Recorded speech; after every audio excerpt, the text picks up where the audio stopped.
Deixa queimar, deixa queimar, deixa queimar, deixa queimar, deixa queimar, deixa queimar, deixa queimar.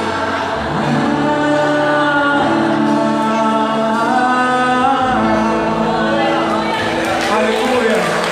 Glória a Deus! Amém.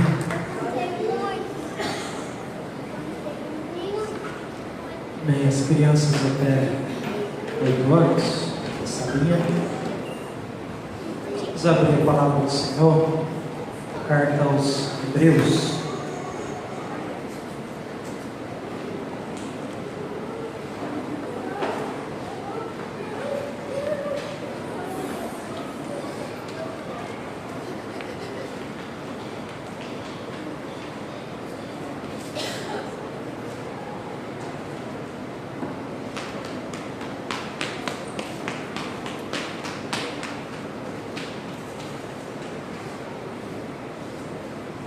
Novo Testamento, já no finalzinho, Hebreus, capítulo de número 10.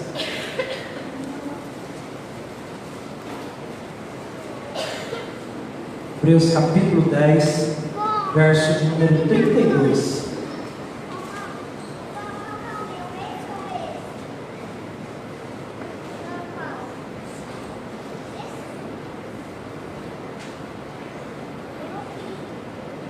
Todos se encontraram? Diz assim o texto da palavra do Senhor. Lembre-se dos primeiros dias, depois que vocês foram iluminados, quando suportaram muita luta e muito sofrimento.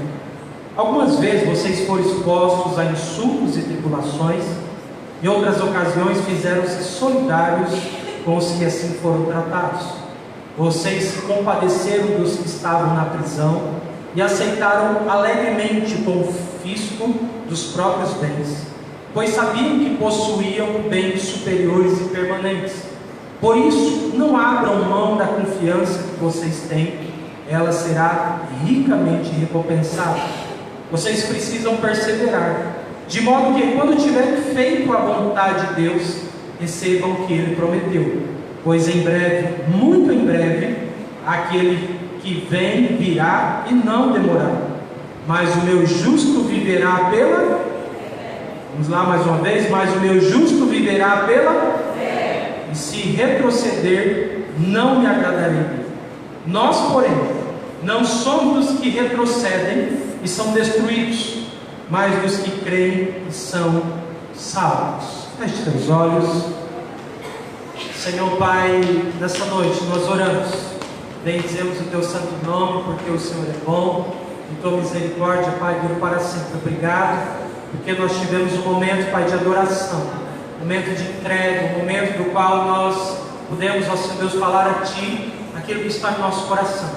O nosso desejo, Senhor Deus, é que de fato venha queimar, Pai, em nosso coração, Pai, a Tua graça, o Teu poder, a Tua unção, Senhor Deus, para que nós possamos continuar, Senhor Deus, te servindo de corpo e alma, Senhor, te servindo, Pai, com alegria, te servindo, Pai, com paixão. Nessa noite, Pai, fala através, ó Senhor Deus, da Tua santa palavra. Assim, Pai, como um dia o Teu servo, o apóstolo Paulo, que no abrir da minha boca, Senhor, seja-me dada a palavra para fazer notório o ministério do Evangelho. Fale com aquele que entrou aqui, Pai, pedindo uma resposta. Levanta, Pai, o cansado, levanta, Pai, o abatido, o oprimido, e revela, Pai, a Tua grandeza através das Tuas Escrituras. Assim oramos, em nome de Jesus. Amém. Pode sentar.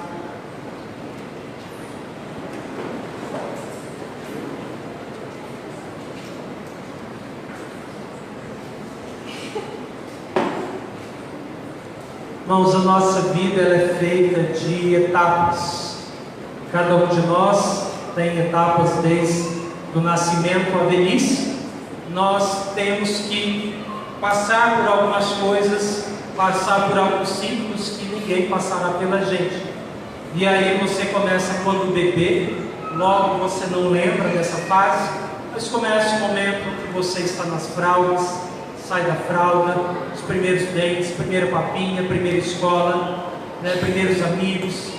o ensino fundamental, o ensino médio, quem sabe o primeiro namorado, o primeiro emprego, o primeiro curso, a primeira faculdade, o primeiro bem, o primeiro carro, ou o primeiro tantas coisas que você pode ter adquirido nas etapas das nossas vidas. Mas curioso é pensar que muitos de nós temos muitas vezes o desejo ou a vontade de pular etapas. Muitos de nós temos algumas etapas para passar na vida, mas nós acabamos muitas vezes por desejar pular algumas etapas. Nós muitas vezes queremos não passar por algumas coisas dos quais ninguém passará por mim, por você. Ou então nós também somos daqueles que começamos muitas coisas, fizemos muitos projetos, elaboramos muitas etapas, mas não terminamos sequer qualquer uma delas. Você talvez projetou fazer uma faculdade X, você sonhou com este curso, essa faculdade, postou lá no Facebook, passou, animou, estava todo empolgado com isso, e 6 meses depois a pessoa te encontra e pergunta: e aí, como está seu curso? Ah, já parei, não gostei não, eu vi que não era o que eu queria. E aí de repente ele sai de um extremo ao outro. Ele estava fazendo educação física, mas agora ele descobriu que a área dele é agronomia. E aí ele vai para a agronomia e começa a fazer, dali 6 meses, ele descobre que não era aquilo que ele queria, e ele abandona e ele começa a fazer outra coisa. E aí eu tenho um amigo que foi assim, ele fez primeiro veterinário, e aí fez 1 ano, no final desse ano ele descobriu que não era o que ele queria. Aí no outro ano ele foi fazer agronomia, depois no final de 1 ano ele descobriu que também não era isso que ele queria, e depois de tanto ele descobrir que não sabia o que queria, ele simplesmente abandonou. E aí a imagem que nós temos das pessoas que começam muitas coisas e não terminam elas, são pessoas que são muitas vezes volúveis, pessoas que mudam conforme a situação, conforme o tempo. Essas pessoas não conseguem chegar a lugar algum, essas pessoas não têm perseverança, essas pessoas não conseguem pegar algo e ir até o fim, E talvez você conheça pessoas assim nessa noite, ou talvez você seja, ou já foi alguém assim, que começou muitas coisas e não terminou nenhuma delas. Você teve grandes ideias, grandes projetos, mas no fim dessas coisas você não terminou, foi coisa alguma, e as pessoas começam a olhar para você como alguém que não sabe o que quer da sua própria vida.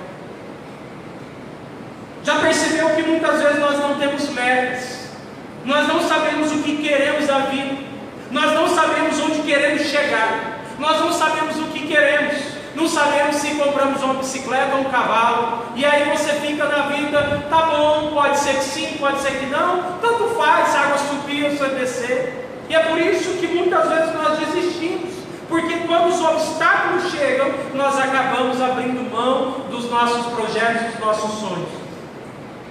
Na carta que nós lemos do autor aos Hebreus, do qual nós não sabemos quem é o autor, alguns autores chegaram a pensar que pode ter sido o apóstolo Paulo, mas algumas evidências podem apontar para não ser o Paulo primeiro, porque em todas as cartas escritas por Paulo, ele sempre inicia e termina as cartas fazendo saudação e subscrevendo o seu nome dizendo Paulo. A dos Hebreus não tem. Então a gente não sabe quem é o autor aos Hebreus, mas sabemos que era alguém que conhecia muito bem o judaísmo, alguém que conhecia muito bem o cristianismo, alguém que conhecia muito bem as doutrinas cristãs, e agora esse autor está escrevendo essa carta para um grupo de irmãos. Quem são esses irmãos que o autor aos Hebreus está destinando essa carta? São pessoas que eram judeus, que agora se converteram ao cristianismo. O que acontecia com uma pessoa quando ela se convertia ao cristianismo? Ela era perseguida, ela era muitas vezes hostilizada, a família expulsava de casa, ela começava a ficar numa situação extremamente constrangedora, porque agora ela entregou a vida a Cristo, agora ela tem Cristo no seu coração, mas ela não é aceita pela sua própria família. E é como se o autor aos Hebreus escrevesse esta carta para encorajar este povo, para relembrá-los do que eles passaram lá atrás, para lembrá-los a eles que em momentos mais difíceis da vida deles, eles conseguiram sobreviver, eles conseguiram sobrepujar. E agora o autor aos Hebreus quer dizer: olha, se vocês passaram por tudo que passaram e não desistiram, eu quero que não seja agora que vocês vão desistir. E quando eu estava no início da semana, pensando algo para trazer para a igreja, esse texto veio ao meu coração e me fez lembrar do início da nossa fé. E eu começo a me lembrar como era o início da minha fé e o início da sua fé. Você já percebeu que no início da nossa fé não havia dificuldade? No início da nossa fé não havia tempo ruim. No início da nossa fé não tinha dia que você estava cansado. Não existia pregação ruim. Não existia louvores ruins. Tudo que falava no culto falava contigo. Tudo que estava acontecendo na igreja tocava o seu coração. Tudo que você passou de lutas, de desafios e problemas, nada disso foram capazes para te desanimar. E o tempo vai passando. E talvez os tempos passaram. E hoje talvez eu e você não temos mais a convicção que nós tivemos um dia lá no passado. Um dia dos quais nós entregamos a vida a Cristo. Um dia dos quais nós fizemos juramentos, declaramos amores a Deus. E talvez eu e você hoje viva de tal forma que parece que esse amor se foi. O nosso relacionamento com Cristo muito se parece com um casamento. Como foi o início do seu casamento? O homem era apaixonado ou não era? Nossa, a irmã sorriu, não? Ele jurava amores. Ele trazia elogios. Ele falava tantas coisas. E essa noiva, ela ficou extremamente empolgada. Ela ficou extremamente animada. Porque, puxa vida, era o homem, era o noivo que eu queria. Mas parece que passou-se o tempo. O noivo foi embora, o príncipe foi embora e ficou só o cavalo. A nossa vida com Cristo, ela é semelhante ao casamento. Porque no início da nossa fé cristã, a gente consegue extrair do nosso coração aquilo que tem mais de puro e sincero para declararmos a Deus. Mas quando começa o dia a dia, quando começa a rotina chegar, nós começamos a esfriar o nosso relacionamento. Nós começamos a desanimar o nosso relacionamento, de tal maneira que talvez aquela paixão, aquele amor ardente que nós tínhamos do primeiro amor, parece que já não existe.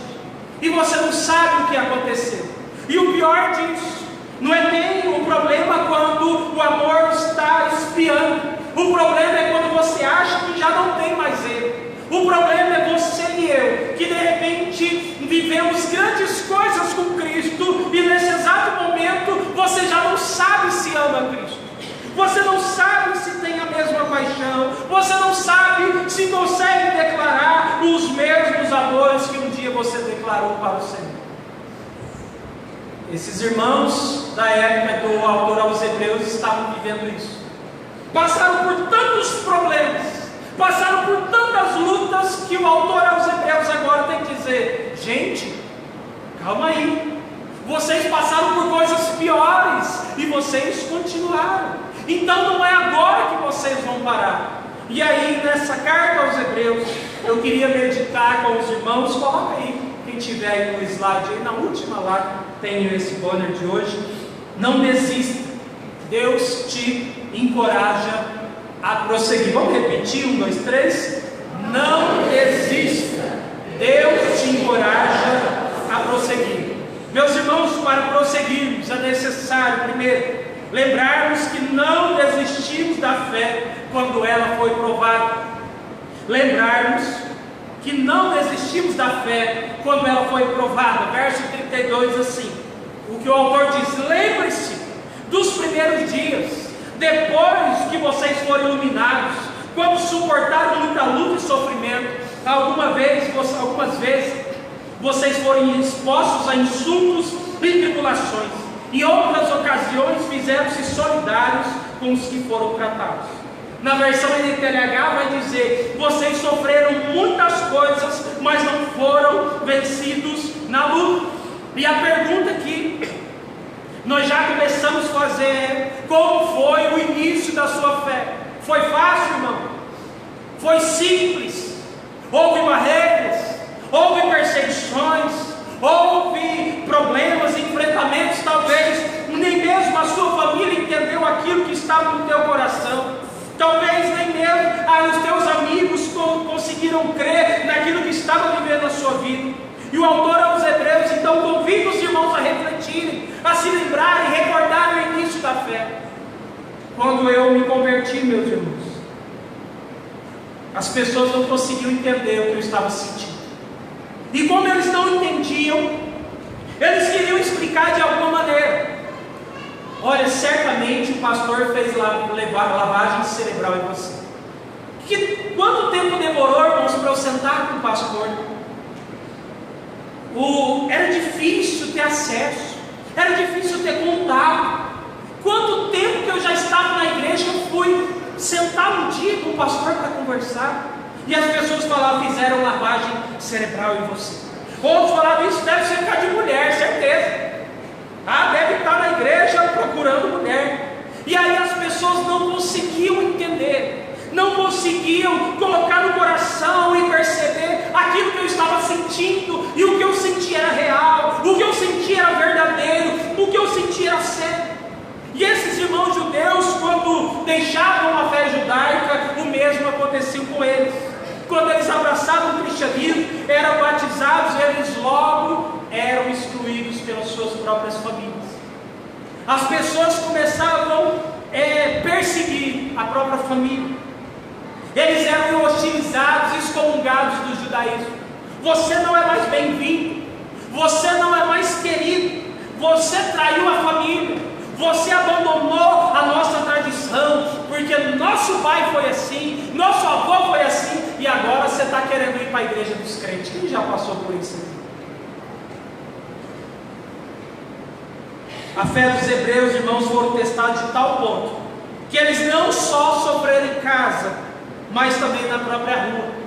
Quando as pessoas que convertiam-se ao cristianismo saíam na rua, diz que as pessoas xingavam, as pessoas insultavam, as pessoas faziam chacota, as pessoas estavam ali tirando sarro. E o que é interessante nessa história, mesmo com a perseguição familiar, mesmo com a perseguição na rua, a fé desses irmãos não esmoreceu, a fé desses irmãos não esfriou, a fé desses irmãos não se abalaram, muito pelo contrário, eles não foram vencidos no princípio da fé deles.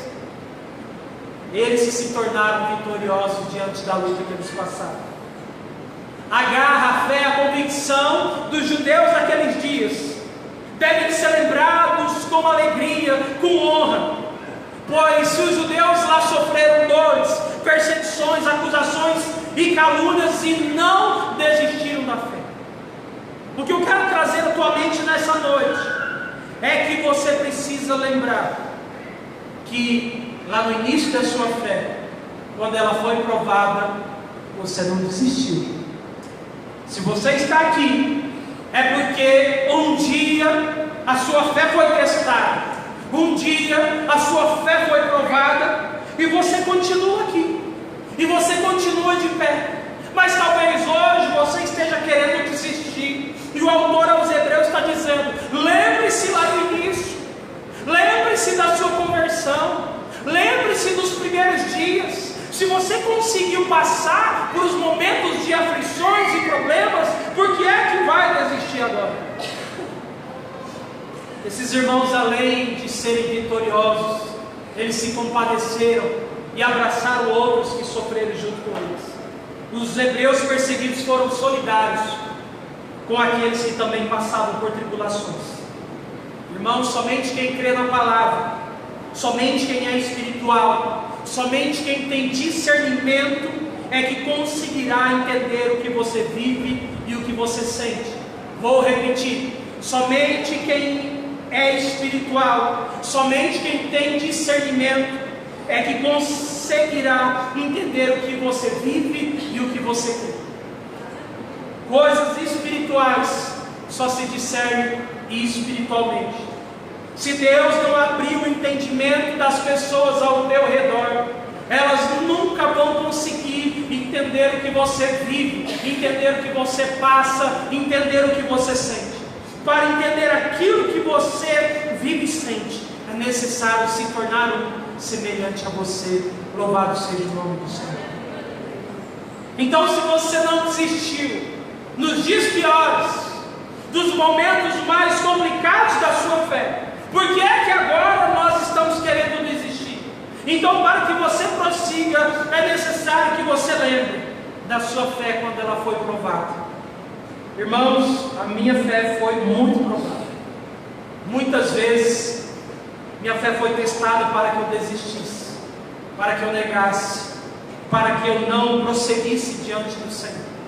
O Senhor permite essas situações em nossas vidas, para que a nossa fé se fortaleça, para que a nossa fé cresça.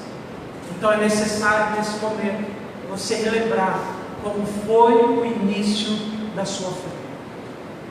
Segundo, para prosseguirmos é necessário lembrarmos da convicção que tínhamos em Deus a respeito da nossa própria fé. Lembrarmos da convicção que tínhamos em Deus a respeito da nossa própria fé. Olha o verso 34. Vocês se compadeceram dos que estavam na prisão e aceitaram alegremente o confisco dos seus próprios bens, pois sabiam que possuíam bens superiores e permanentes. Por isso, não abram mão da confiança que vocês têm, ela será ricamente recompensada.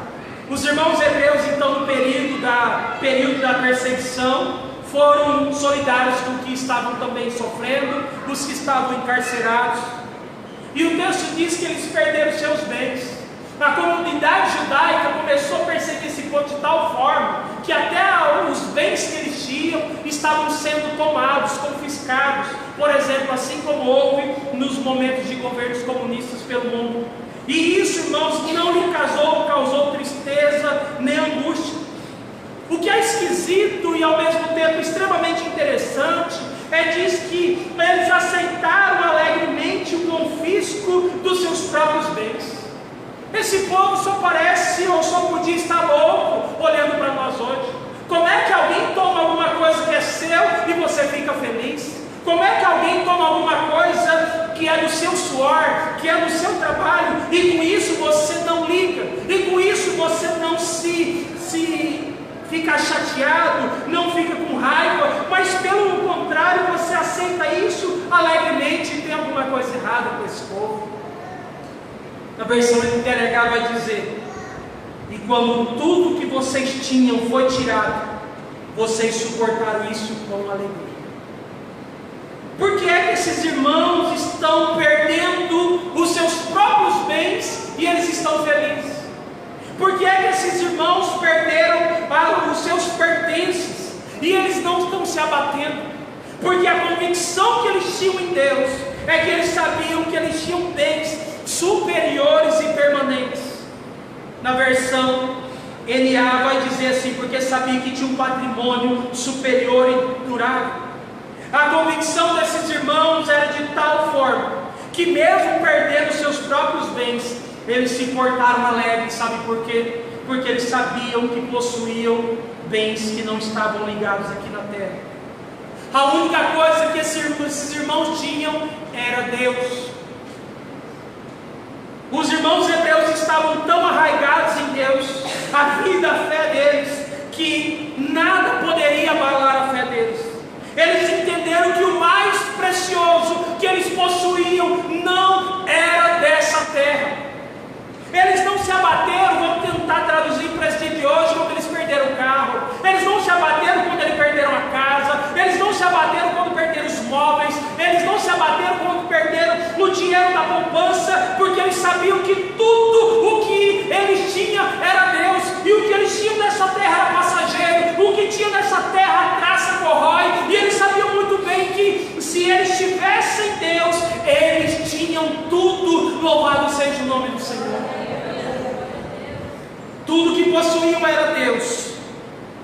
Tudo que possuíam era de Deus. E aí eles perderam os seus pertences, e isso não mexe com eles. Essa história desses irmãos que sofreram lembra a nossa história, irmãos. No início da nossa fé, No início da nossa fé, talvez você deve ter levado um tombo, assim como eu, deve ter tomado prejuízo. E como é que a gente agia? A gente estava tão crente, a nossa fé estava tão convicta, que a gente não ligava para essas coisas, a gente não se importava em perder coisas, porque o nosso coração estava tão convicto em Deus e nas coisas do céu, de tal maneira que as coisas da terra não nos mais importavam. Como era a sua convicção lá no início da sua fé? Esses irmãos perderam tudo e eles ficaram alegres. Eles ficaram alegres, irmãos, não é porque eles eram doidos ou sem juízo, mas porque eles sabiam que o maior patrimônio, o maior bem que eles tinham, não estava nessa terra. Jesus disse: não amontoeis tesouros na terra, onde a traça corrói e o homem leva, mas crie tesouros no céu. Eu lembro que quando me converti, eu tive alguns problemas, como todo mundo, talvez de prejuízo. E a sensação que havia no coração para essa época: se levou, então Deus vai me dar depois de novo. Deus abençoe, eu não vou nem atrás, eu não quero nem brigar, eu não quero nem discussão. Deus abençoe para lá e está tranquilo, e está tranquilo. Mas você tem que fazer alguma coisa, você tem que entrar na justiça. Se fosse comigo, você ia ver. Aí você está tão crente, está tão convicto em Deus, que uma perca material não tem significado algum. Aí o tempo passou. Aí alguém foi, deu um tombo em você, primeira coisa: vou acionar meu advogado, eu conheço meu direito, e não sei o que, em nome de Jesus vai cair por terra, e está amarrado, e não sei o que. E a gente parece que está tão convicto nas coisas dessa terra, que a gente tira do foco as coisas que são de Deus. Não é perigo nenhum, não é problema nenhum você ter coisas nessa terra. Não é pecado nenhum você sonhar com conforto, desejar e trabalhar com isso. Não é o problema. O problema é quando essas coisas dominam e se tornam prioridades no seu coração. Agora passa o tempo, não sabemos mais se Deus é prioridade em nossas vidas. Se Deus é o melhor que temos. Quem é prioridade, quem é primeiro lugar na sua vida? É o Senhor? Ou é o teu trabalho? Ou é os teus bens? Ou é o teu acúmulo? Ou é o teu extrato da conta corrente? E se Deus levasse tudo que você tem, você continuaria crendo? Você receberia isso com alegria? Ou você simplesmente apostataria da fé? Porque às vezes a minha preocupação é que a gente possa estar servindo a Deus por aquilo que Ele pode nos dar. Mas aí a gente vem no culto e canta: se Deus fizer. Vamos lá, gente. Ele é Deus. Se não fizer, Ele é Deus também. Aí na hora que o negócio está acontecendo, aí você fala que não é Deus não, é o capeta, vai desviar, não crê mais. O que está acontecendo? Esses irmãos estão perdendo a família. Sai na rua, as pessoas xingam eles, traidores, negou a fé, agora são crentinhos, são isso, são aquilo. Para não ainda bastar, as pessoas estão tomando os bens deles e eles estão alegres, porque eles sabem que o maior bem que eles possuem não está aqui nessa terra. O maior bem que essas pessoas possuem está no céu. Louvado seja o nome do Senhor. Irmãos, bens nessa terra só serve para quando você morrer, para quem ficar, para ficar brigando. Só serve para isso. Bem para essa terra é para os filhos e coisas ficar brigando. Todo mundo deve conhecer uma história de famílias que se desfizeram, que brigaram por causa de Deus. Então, os nossos olhos não podem estar focados nas coisas dessa terra, mas deve estar focado nas coisas do céu. E para prosseguirmos, então, nós precisamos lembrar da convicção que nós tínhamos em Deus. a respeito da nossa própria fé. Lá no passado, irmãos, como é que você agia em relação àquilo que você tinha? Nosso coração era mais aberto, a nossa mão era mais aberta, a nossa própria vida era mais aberta. A gente dizia, tudo era de Deus, tudo é para Deus. E agora eu não sei, querido, se a minha vida é tua, verdadeiramente é para o Senhor. Cadê a tua fé, meu irmão? Onde foi parar a minha e a sua convicção? Onde está o que você prometeu? Para prosseguirmos nessa noite é necessário lembrarmos da convicção que nós tínhamos em Deus a respeito da nossa própria fé. Nós éramos uns crentes bons, né? Eu era uma pessoa apaixonada, hein? Talvez continue sendo. Só um exemplo, eu tinha um som na época da Fiorino, e eu tinha 12 alto-falantes. Aí eu me converti e eu entendi que tudo que eu tinha agora era para Deus, porque nada mais fazia sentido na minha vida, nada mais fazia sentido se não fosse para servir ao Senhor. E aí me convidaram para ajudar os irmãos com o evangelismo, divulgo.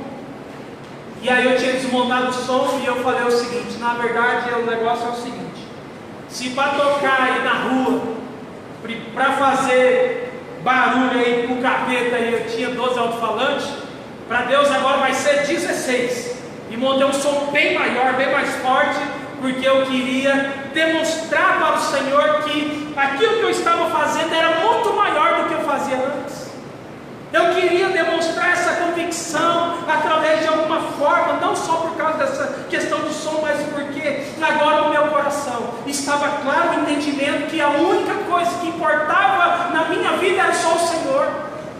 Os meus bens eu entendi que era de Deus, o meu tempo eu entendi que era do Senhor, a minha vida eu entendi que era para o Senhor, e não havia mais sentido se ela não fosse usada e gasta para Deus. Quantos viveram assim nesse período? Ergue a mãozinha fazendo favor. Pode erguer que tem mais. Vai erguendo aí. Ergue a mãozinha. Onde foi parar a nossa convicção? Onde está as juras de amor que você um dia prometeu para o Senhor? Para prosseguirmos é necessário perseverarmos atentando para a vontade de Deus. É necessário perseverarmos atentando para a vontade de Deus. Verso 36 diz assim: vocês precisam perseverar, diz o autor, de modo que quando tiveram feito a vontade de Deus, recebam o que Ele, quem está com a Bíblia aberta aí, o que Ele prometeu, pois em breve, muito em breve, aquele que vem virá e não demorará. Então, depois que o autor aos Hebreus lembra da trajetória na palavra desses irmãos, ele agora continua insistindo: vocês precisam perseverar, vocês não podem parar, vocês não podem desanimar. Na versão NVI diz ele: vocês precisam perseverar, na NTLH, portanto, não percam a coragem. E na Almeida Corrigida diz: não rejeiteis, pois, a vossa confiança. O autor então os motiva, os chama, incentiva, exorta a que este povo que passou tribulações, foi expulso de casa, hostilizado na rua e perdeu tudo que tinham, continuem firmes. É como se ele falasse assim: olha, o pior já passou, o tempo mais difícil já foi, vocês já conseguiram chegar até aqui, vocês não podem desistir, desanimar ou parar, porque logo, muito em breve, aquele que vem virá e não demorará. O autor agora ele faz uma citação acerca de Jesus. Ele está dizendo que esses irmãos eles deveriam continuar firmes, porque aquele que há de vir, virá logo, e ele não tardará. E o que vai manter a nossa chama e convicção vivas é a nossa perseverança no Evangelho, a nossa perseverança em Deus. Se você chegou até esse exato momento, você não pode parar agora. Talvez você se se lembre de situações das quais você deve ter pensado: eu não vou dar conta, eu acho que dessa vez eu vou desistir, isso para mim é o fim da linha, parece que eu não vejo mais solução. E o Senhor nos chama, o Senhor nos pede para que você não desanime, não desista, não pare, porque logo, logo aquele que vem, o autor e consumador da nossa fé, ele virá e não tardará. Louvado seja o nome do Senhor. Eu acho legal a tradução Almeida e corrigido do verso de número 37, que o autor diz assim: porque ainda um pouquinho de tempo, ele parece Monteiro Lobato falando isso aqui, um pouquinho de tempo para dizer, vai ser rápido, fica firme, fica animado, fica aí preparado, avance, não desista, porque é um pouquinho de tempo, vai ser tão rápido que quando você vê, você já recebeu a sua recompensa. Louvado seja o nome do Senhor. Quando perseveramos, quando não desistimos, quando não desfalecemos, estamos dizendo que com isso que estamos interessados em saber a vontade de Deus. A perseverança nos levará à vontade de Deus, e a vontade de Deus nos levará à recompensa da nossa fé. Olha o que diz o verso 37, no verso 36, quer dizer: vocês precisam perseverar, de modo que quando tiverem feito a vontade de Deus, recebam o que Ele prometeu. A promessa aqui então faz referência a Cristo, aquele que há de vir, virá e não tardará.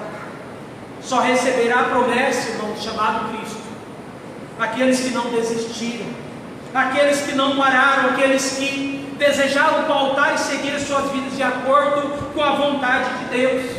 Então nessa noite prossiga, nesta noite, meu irmão, Deus te encoraja a prosseguir. Então persevere, atente, perceba, procure e busque a vontade de Deus para a sua vida. Louvado seja o nome do Senhor. Pastor Elias Binja, um angolano que esteve aqui em 2010, ele tinha uma frase que ele diz assim: caminhos difíceis levam a fins nobres. Caminhos difíceis levam a fins nobres. Caminhos fáceis levam a fins fúteis. A caminhada não é fácil, mas ela nos levará para caminhos nobres, nos levará à recompensa, que é Cristo Jesus nosso Senhor. Então continue, então persevere, então não desista, batalhe. O Senhor não quer que você seja alguém que um dia na sua história só começou coisa e terminou. O Senhor não quer que alguém te olhe e pergunte: olha, mas você não era crente, você não servia a Deus, você não tinha sido batizado, você não evangelizava, você não pregava, você não cantava, você não tinha dons, você não fazia coisas grandes, testemunhou milagres. Onde é que está a sua fé nesse exato momento? Para prosseguirmos, é necessário perseverarmos atentando para a vontade de Deus. Você vai continuar caminhando, tentando perceber o que é que Deus tem para a sua vida. Louvado seja o nome do Senhor. Para encerrar, para prosseguirmos, é necessário sabermos que Deus não se agrada daqueles que retrocedem. Deus não se agrada daqueles que retrocedem. Verso 38 e 39 diz assim: mas o meu justo viverá pela, e se retroceder, não lhe agradarei dele. Aí o autor aos Hebreus diz: nós, porém, não somos dos que retrocedem e são destruídos, mas dos que creem e são salvos. O autor aos Hebreus então faz a última instrução para aqueles que querem viver e agradar a Deus. E é tão interessante notar que as convicções que ele traz de fé no capítulo 10 já é a base, já é a introdução para aquilo que vai ser escrito no capítulo 11. No capítulo 11 está a galeria dos heróis da... Então é como se ele fizesse uma introdução. É como se ele fizesse uma base para aquilo que ele fosse falar lá no capítulo 11. E aí, na versão NTLH vai dizer: e todos que eu aceito terão fé em mim, mas se uma pessoa voltar atrás, ele diz, eu não ficarei contente com ela, diz o Senhor. Nós não somos gente que volta atrás e se perde. Pelo contrário, temos fé e somos salvos. Uma condição proposta por Deus é viver pela fé. Ou os que foram chamados por Deus terão fé nele e viverão. Viver pela fé, caminhar pela fé, se orientar pela fé, é uma condição, como diz aquela palavra jurídica, sine qua non, ou seja, o qual não há uma condição essencial, indispensável para quem quer agradar a Deus. Não há como você estar na igreja, professar a Jesus Cristo, se você verdadeiramente não crê e não vive pela fé. O apóstolo Paulo escrevendo aos Coríntios, na segunda carta, capítulo 5, verso 7, ele diz: porque vivemos por fé e não por vista, ou pelo que vemos. Quando eu li esse versículo, eu lembrei do filme famoso aí da Netflix, Bird Box. Quem assistiu? Se não assistiu, você está perdendo. E nesse filme, eles precisam ficar vendados. Vou fazer um spoiler assim rapidinho. Precisam ficar vendados, porque se eles olhassem, eles iriam ser contaminados. E a mulher, que é a personagem principal da trama, ela vai andar em grande distância, obstáculo e rio, de olhos fechados. Ela precisa se orientar pelo meio da sua cabeça, do seu tato, das sensações, do seu próprio pensamento. E quando eu vi aquela história, traz algo semelhante à vida do cristão. O cristão, ele não pode estar com os olhos do mundo. O cristão não pode estar com os olhos do pecado. Muitas vezes nós precisamos orientar-nos pela fé. Você não sabe como vai ser o dia da manhã, mas você crê. Você não sabe como seu marido vai ser transformado, mas você crê. Você não sabe como vai resolver este problema financeiro, mas você crê, porque você crê pela fé e não por vista.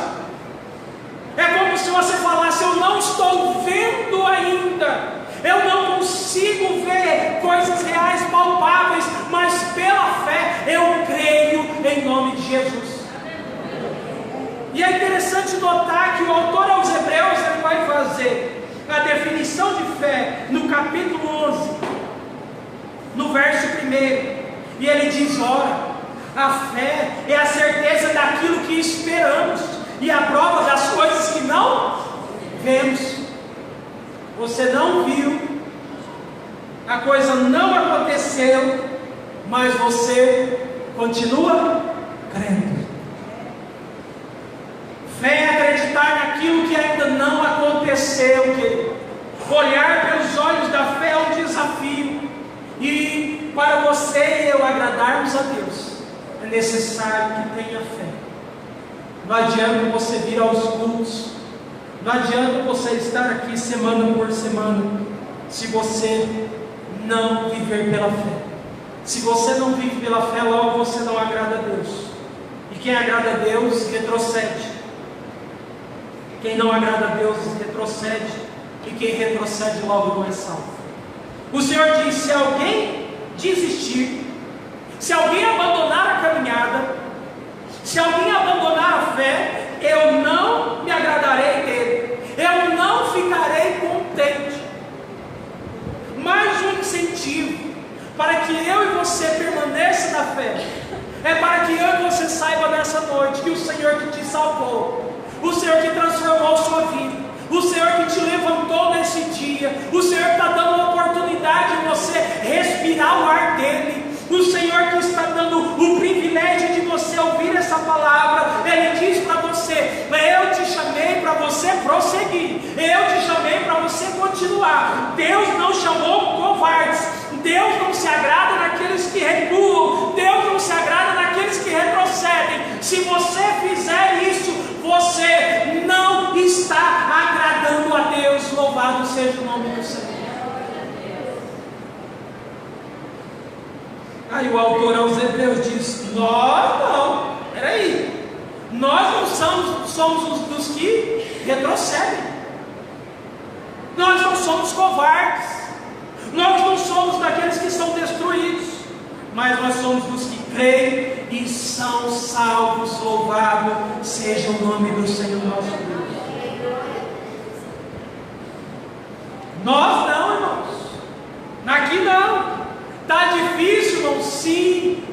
A luta está difícil? Sim. Mas nós não desistiremos.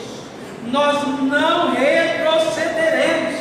E como dizia um amigo meu lá de Jaciara, ele dizia: aqui não pica-pau, aqui é aroeira. Ele falava: aqui você quebra o bico. O crente não pode retroceder, querido. Depois de tudo que Deus realizou na sua vida, aí você chega agora e fala: agora não quero mais. Aí o Senhor fala: tudo bem, se você retroceder, eu não vou ficar contente nem um pouquinho. Não haverá prazer, não haverá alegria, não haverá contentamento na sua vida. Deus nessa noite, meus irmãos, nos encoraja a prosseguir. Então levante a cabeça, não desanime, não desista da luta, porque o Senhor, assim como encorajou os irmãos hebreus do passado, o Senhor nessa noite encoraja a mim e a você. Eu não sei qual é a luta que você está carregando, eu não sei qual é a dificuldade que você está tendo, mas eu tenho certeza que nessa noite o Senhor traz encorajamento para a tua alma. O Senhor traz encorajamento para que você continue a orar, que você continue a perseverar, que você continue a lutar e esperar em Deus. Enquanto Deus não falar contigo, não desista. Deus quer nessa noite levantar e dizer para você que a caminhada ainda não acabou. Louvado seja o nome do Senhor. Vamos nos colocar em pé. Eu queria convidar o ministério de louvor. Não desista, Deus te encoraja a prosseguir. Para prosseguirmos é necessário lembrarmos que não desistimos da fé quando ela foi provada. Lembre de quando você se converteu. Como foi? Foi as 1000 maravilhas, irmãos? A gente sabe que não foi, mas você conseguiu. Você chegou até aqui. O necessário que nós vemos nessa noite lembrar da convicção que tínhamos em Deus a respeito da nossa própria fé. Nem aquilo que era tirado de nós abalava a nossa fé. Esses irmãos, nem aquilo que tiraram, nem bens materiais fizeram eles perder a convicção em Deus. É necessário que você persevere, atentando para a vontade de Deus. O autor diz: vocês precisam continuar, vocês precisam perseverar.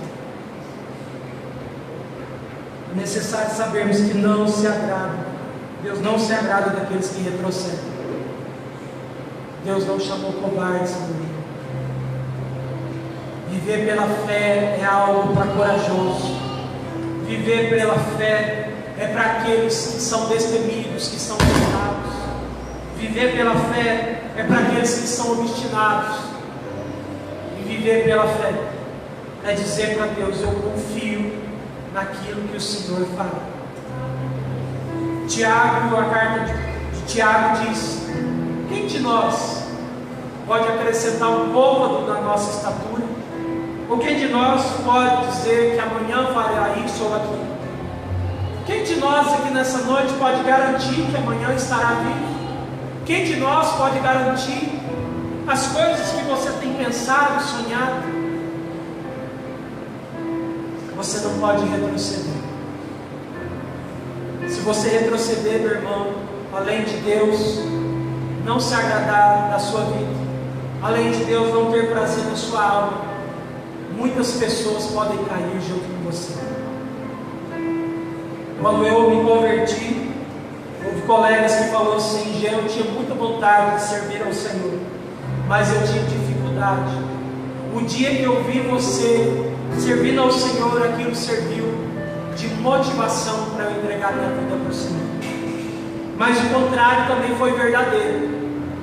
Você estava tão firme, cara, você inspirou, você conseguiu sair do mundo, você conseguiu abandonar o pecado, e eu estava tão animado, mas o dia que você caiu, cara, a gente desanimou junto. Se você retroceder, talvez toda a construção que você fez até agora, ela vai ser demolida. Se você parar agora, todo o alicerce, toda a base que você construiu no seu casamento, na sua família, ou naqueles que você espera que um dia acreditassem, confiassem, vivessem aquilo que você vive, pode ser jogado no chão.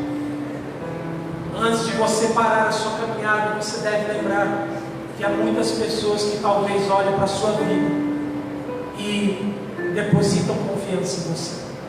Há muitas pessoas que acreditam que você é uma pessoa de Deus. Há muitas pessoas que acreditam que você é um servo, uma serva do Senhor. Há muitas pessoas que possam falar: eu gostaria de ser como fulano, ser como as fulano. E se você retroceder, querido, o Senhor vai falar: olha, isso não vai ter alegria, eu não vou ficar contente, eu não vou sentir prazer na sua vida. Deus não se agrada se você retroceder. Há momentos em nossa vida, querido, que nós ficamos sem forças para congregar, sem forças para ler a Bíblia, sem forças para orar, sem forças para vir no culto. Parece que você vem no culto e está tudo estranho. Você vê um chorando do seu lado, você vê outro ali engrandecendo a Deus do outro, e você parece que não consegue sentir nada. E aí a sensação que você tem, o desejo que às vezes vem no seu coração, é de abandonar, é de desistir, é de retroceder. E o Senhor te diz nessa noite: se você retroceder, Deus não se alegrará com você.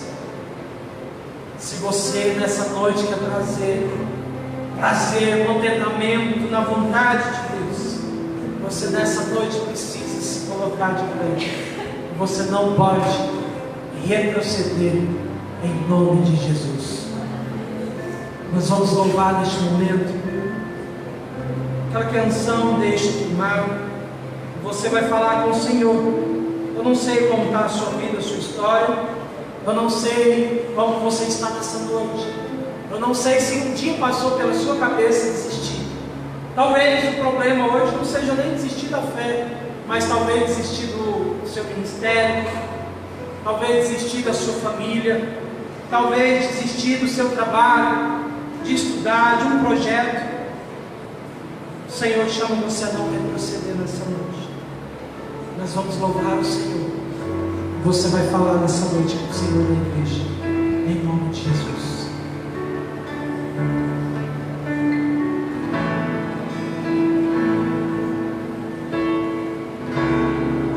Feche seus olhos. Fala com o Senhor da igreja.